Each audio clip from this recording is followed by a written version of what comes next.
बिस्मिल्लाहिर्रहमानिर्रहीम। अस्सलामुअलैकुम dear students. आज हम principles of economics ICom part 1 के लिए एक बहुत ही इम्पोर्टेंट टॉपिक डिस्कस करने लगे हैं। इस टॉपिक में हम डिस्कस करेंगे चैप्टर मनी में से, और हम जो एक थ्योरी डिस्कस कर रहे हैं, क्वांटिटी थ्योरी ऑफ मनी। एक और अंदाज में भी ये क्वेश्चन आपसे पेपर में पूछा जा सकता है। Value of money is determined bye it's quantity discuss. ये दोनों तरह से पेपर में क्वेश्चन आ सकता है। 8 नंबर का ये सवाल आता है आपको पेपर में। मैक्रो इकोनॉमिक्स का जो आपका पोर्शन है उसके लिए ये एक बहुत ही ज़्यादा अहम सवाल है। इस सवाल के जो हिस्से हैं उनकी अगर हम बात करें तो सबसे पहले हम इसकी क्वांटिटी थ्योरी ऑफ मनी की डेफिनेशन डिस्कस करेंगे। उसके बाद हम इसकी अजम्पशंस स्टडी करेंगे, एक्सप्लेनेशन पढ़ेंगे, वजाहत। उसके बाद जो हम इक्वेशन ऑफ एक्सचेंज जो है इक्वेशन के बारे में स्टडी करेंगे। इक्वेशन का जो मैथमेटिक्स है, मैथमेटिकल एक्सप्लेनेशन, ये स्टडी की जाएगी।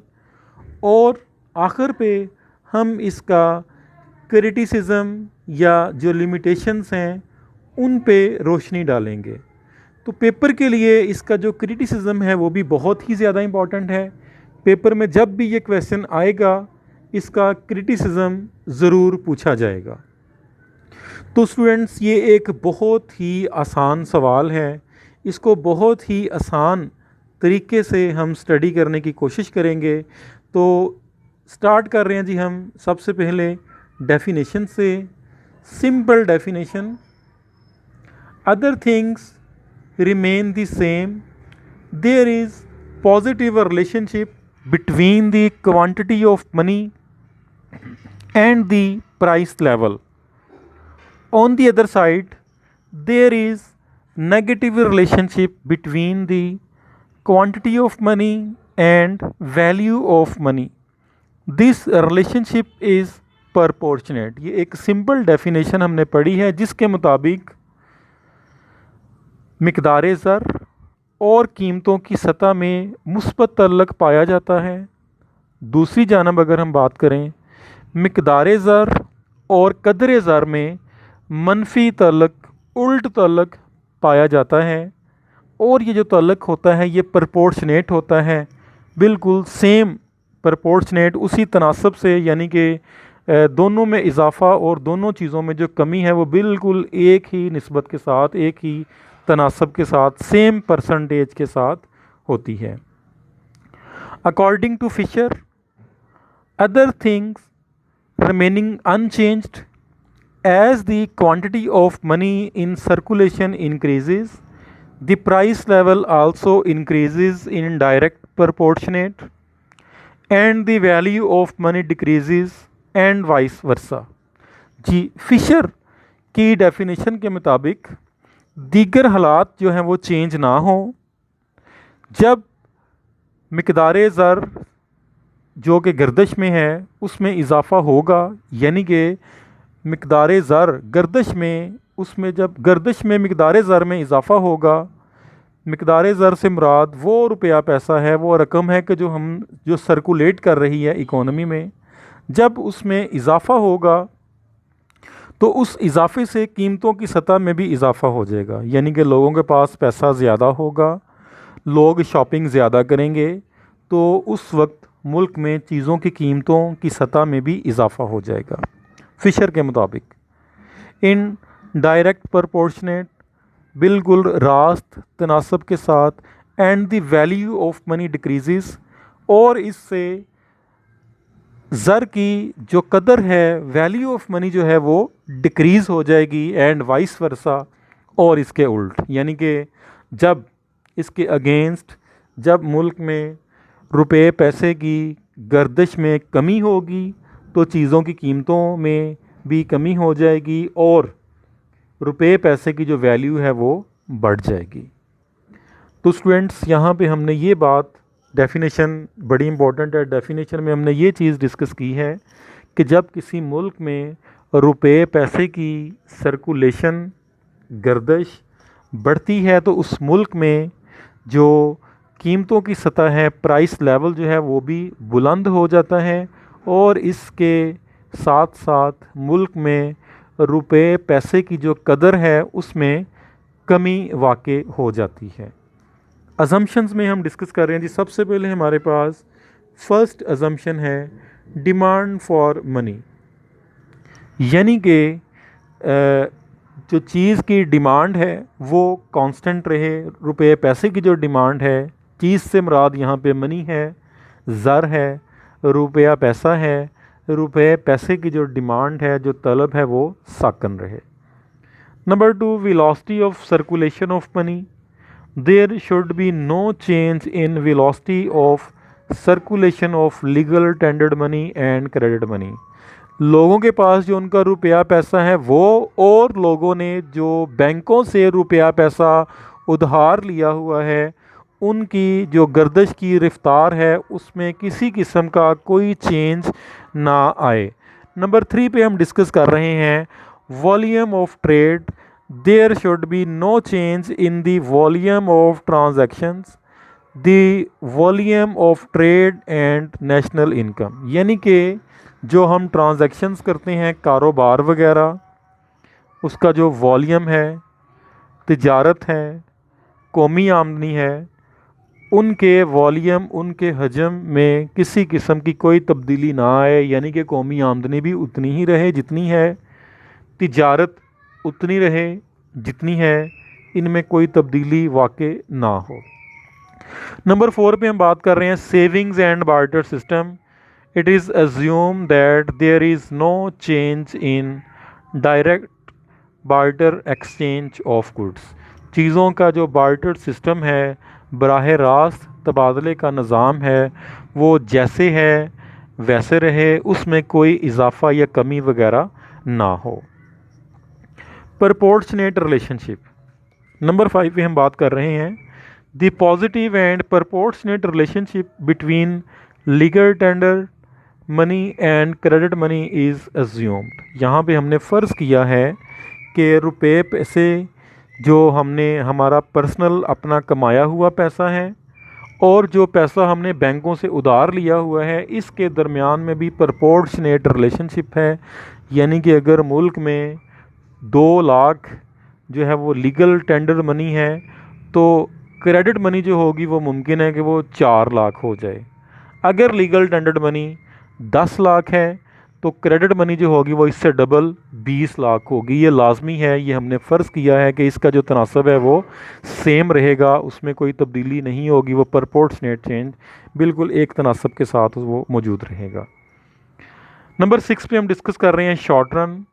Quantity theory of money is applicable in the short run only.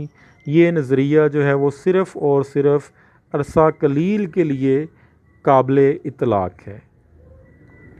Number next हम डिस्कस कर रहे हैं, ये नेक्स्ट के हम रात हमारी ये यहाँ पे एक्सप्लेनेशन है।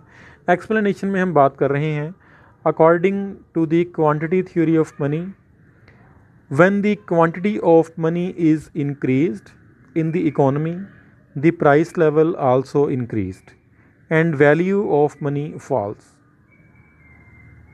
कॉन्वर्सली, when the quantity of money declines, the price level also decline and the value of money increases। यानी कि जब किसी मुल्क में ज़र की मिकदार में इजाफ़ा होगा तो उस मुल्क में, उस इकोनॉमी में चीज़ों की कीमतों की सतह जो है वो बुलंद हो जाएगी और चीज़ों की जो हमारा जो रुपया पैसा है उसकी जो वैल्यू है वो गिर जाएगी। इसके बरअक्स अगर मुल्क में ज़र की मिकदार में कमी आएगी तो प्राइस लेवल भी कम हो जाएगा और वैल्यू ऑफ मनी जो है वो इंक्रीज़ हो जाएगी। तो ये स्टूडेंट्स एक्सप्लेनेशन है। एक्सप्लेनेशन के बाद हम बढ़ रहे हैं अपने मैथमेटिकल पोर्शन की तरफ। तो इसमें सबसे पहले देखें हमारे पास P T is equal to M V plus M dash V dash. जी, इसी में से हमने अब क्या किया, P is equal to M V plus M dash V dash over T. Equation number 1 में P जो है वो T के साथ मल्टीप्लाई हो रहा है। इक्वेशन नंबर 2 में हमने इसको सेट किया इक्वल टू P, और T जो है वो दूसरी साइड पे जाके डिवाइड हो गया है एम वी और plus M dash V dash के साथ। इस इक्वेशन में P से मुराद प्राइस लेवल है, एम डैश से मुराद क्वांटिटी ऑफ क्रेडिट मनी, जो बैंकों से कर्ज़ा वगैरह लिया हुआ है वो वाली रकम, वी बार से मुराद, वी डैश से मुराद velocity of circulation of credit money. Next M simple जो हमारा, उससे मुराद quantity of money in circulation, V is equal to velocity of money in circulation, T is equal to volume of trade और national income, T for trade और national income. जी, अब यहाँ पे हमने प्रूव ये करना है कि जब किसी मुल्क में मिकदार ज़र M, quantity of money in circulation M, और जनरल प्राइस लेवल पी, इन दोनों के दरमियान में पॉजिटिव और प्रपोर्शनेट रिलेशनशिप है, यानी कि जैसे जैसे एम में इजाफ़ा होगा वैसे वैसे पी में भी उसी तनासब के साथ इजाफ़ा होगा। जी स्टूडेंट्स, फर्स्ट जो सिचुएशन हमारे सामने है वो हमने अज्यूम किया है, m is equal to 100, v is equal to 2, m dash is equal to 200, velocity v dash is equal to 1 and t is equal to trade. इसको हमने इक्वेशन नंबर 2 में जो ऊपर दी हुई है, जो हमने ड्राइव की है, ये वाली, ये फर्स्ट इक्वेशन आपको नज़र आ रही है इक्वेशंस ऑफ एक्सचेंज में, ये सेकंड इक्वेशन, ये सारी की सारी जो वैल्यूज़ हैं वो हमने इस इक्वेशन में पुट की हैं, आपके सामने हैं। m की जगह पे 100, v की जगह पे हमने 2 प्लस का साइन है, m dash v dash, v हमारे पास डैश 1 है, m डैश m से डबल 200, t की जगह पे हमने 50 लिख दिया है। इसको सारा सॉल्व करने के बाद हमारे पास जो प्राइस आई है वो है 8। तो स्टूडेंट्स, यहाँ पे मुराद ये है, रिज़ल्ट हमारा ये निकला है, हमने m और p को money, quantity of money m और p फॉर प्राइस, इन दोनों को कंपेयर करना है, और इसको कंपेयर करते हुए आप देख रहे हैं जब m हमारे पास 100 है तो p हमारे पास 8 है। अब नेक्स्ट हम अज्यूम कर रहे हैं नंबर 2 पे m इज़ 200। टेक्निकली स्टूडेंट्स, यहाँ पे आपने देखना है, हमने m को डबल किया है। ये देखें, प्रीवियस आपको जो m नज़र आ रहा है ये 100 है, और नेक्स्ट आपको जो m नज़र आ रहा है ये आपके पास 200 है। और m अगर 200 है तो m बार जो है वो आपके पास 400, इससे डबल है। बाकी सारी की सारी वैल्यूज़ एज़ इट इज़ हैं, उनमें किसी किस्म का कोई चेंज नहीं है। जी स्टूडेंट्स, एक बार फिर आप इसको अंडरस्टैंड कर लें। फ़र्स्ट कैलकुलेशन आप कर चुके हैं, सेकंड कैलकुलेशन में हमने m को डबल कर दिया है, m for money supply. First equation में m आपके पास मनी सप्लाई 100 है, सेकंड में ये आपके पास हो चुकी है 200। फर्स्ट में आपके पास m डैश 200 है, सेकंड में आपके पास m डैश 400 है। हमने मनी सप्लाई जो है वो लीगल टेंडर और इसके साथ साथ जो क्रेडिट मनी है उनको डबल कर दिया है। डबल करके आपने सारी कैलकुलेशन की, और इस कैलकुलेशन से आप देख रहे हैं कि पहले आपके पास प्राइस जो थी वो 8 थी, अब आपके पास जो प्राइस है वो 16 है, 16 है। जी, तो नेक्स्ट अब हम क्या करेंगे, फाइनल कैलकुलेशन, और फाइनल कैलकुलेशन में हमने m को हाफ कर दिया है। एक बार फिर से आप देखें, स्टार्ट किया हमने 100, ये टॉप स्क्रीन पे आपको नज़र आ रहा है m is equal to 100। Next calculation में हमने m को कर दिया, टॉप स्क्रीन पे आपको नज़र आ रहा है 200। अब हमने m को कर दिया है 50, यानी कि 100 से 200 किया डबल, अब 100 से वही 100 बेस, उससे हमने इसको कर दिया 50, और m डैश भी आपके पास अब 100 है जो कि 50 का डबल है। इन वैल्यूज़ को हमने पुट किया है, पुट करने से आपके पास जो प्राइस आई है वो है 4 आपके पास जो कीमत है वो आ चुकी है।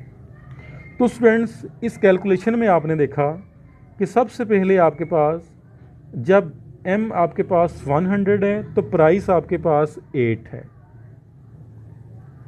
m आपके पास 200 हुआ तो प्राइस आपके पास 16 हो गई, डबल हो गई, दोनों चीज़ें डबल हो गई हैं। वो 100 से 200 और ये 8 से 16। उसके बाद नेक्स्ट आप देखें, m अब 50 हो गया है, 100 से हाफ हो गया है, और प्राइस भी 8 से हाफ 4 हो गई है। तो ये स्टूडेंट्स पॉजिटिव और प्रोपोर्शनेट रिलेशनशिप को हमने मैथमेटिकली भी एक्सप्लेन कर लिया इक्वेशन ऑफ एक्सचेंज के ज़रिए से। तो अब स्टूडेंट्स नेक्स्ट जो हमारा सेगमेंट लास्ट है वो है क्रिटिसिज्म। क्रिटिसिज्म में हम बात कर रहे हैं पॉइंट नंबर 1, स्टैटिक थ्योरी। ये जो थ्योरी है ये कोई डायनामिक नहीं है, इसमें कोई वेरिएशंस नहीं हो रही, ये चेंज नहीं हो रही, बल्कि ये सिंपल एक या किसी स्टेबल सिचुएशन को डिस्कस कर रही है। आम ये इसने सारे के सारे जो हालात हैं वो फिक्स किए हुए हैं, जबकि प्रैक्टिकल लाइफ में ऐसा बिल्कुल नहीं होता। जी स्टूडेंट्स, उसके बाद नेक्स्ट पॉइंट नंबर 2 हमारे पास है change in the circulation of money. Circulation of money जो है यहाँ पे बात की गई है, circulation of money does not remain fixed in real life, लेकिन इस थ्योरी में इसको फ़र्ज़ किया गया है कि जो सर्कुलेशन ऑफ मनी है वो फिक्स्ड रहे। नंबर 3 हमारे पास है change in trade conditions. Quantity theory of money, इस नज़रिए में हमने ये फ़र्ज़ किया है कि जो तिजारती हालात हैं उनमें किसी किस्म की कोई तब्दीली ना आए, वो जैसे हैं वैसे रहें, साकन रहें, कांस्टेंट रहें। लेकिन स्टूडेंट्स, आपको पता है कि प्रैक्टिकली जो तिजारती हालात हैं वो साकन नहीं रहते, उनमें इजाफ़ा या कमी वगैरह लाजमी तौर पे देखने को मिलती है। अच्छे और बुरे तिजारती हालात जो हैं वो मुईशत में आते जाते रहते हैं। नेक्स्ट नंबर 4 हम डिस्कस कर रहे हैं change in savings and barter system. जी, इस थ्योरी में बात की गई है कि बार्टर ट्रांजैक्शन जो हैं वो कांस्टेंट रहें, सेविंग्स जो हैं वो कांस्टेंट रहें। लेकिन आप स्टूडेंट्स को पता है कि प्रैक्टिकली ऐसा नहीं होता।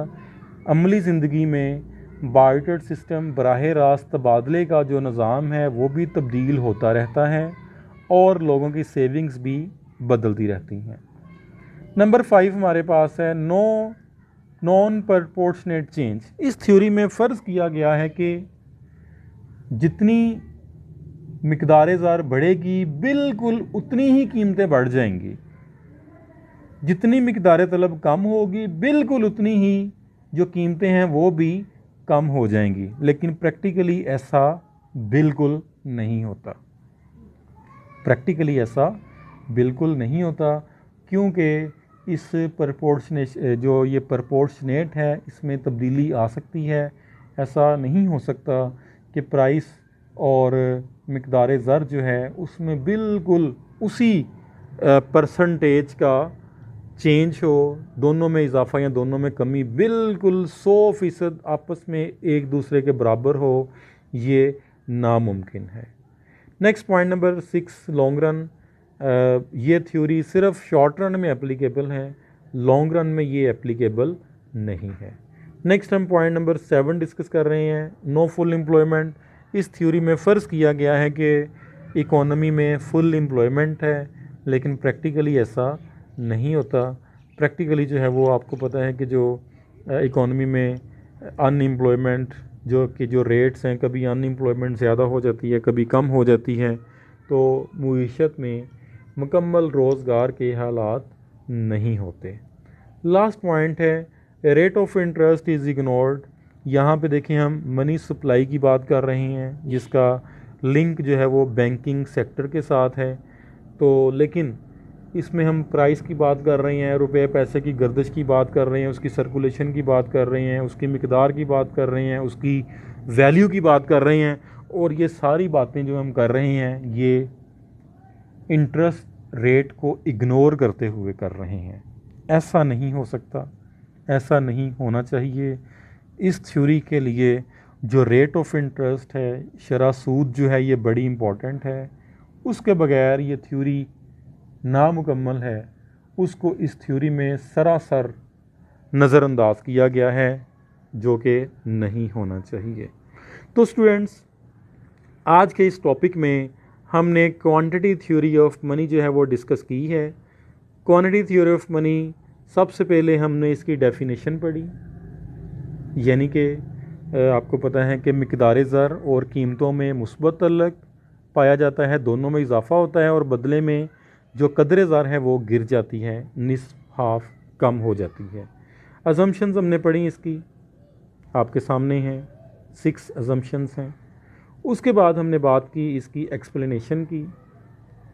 एक्सप्लेनेशन के बाद बहुत ही इंपॉर्टेंट इक्वेशन ऑफ एक्सचेंज ये डिस्कस की हमने। शॉर्ट क्वेश्चन में इक्वेशन ऑफ एक्सचेंज लिखवा ली जाती है, स्टूडेंट से पूछी जाती है, ये बड़ी इंपॉर्टेंट है। फिर हमने इसको मैथमेटिकली कैलकुलेट किया।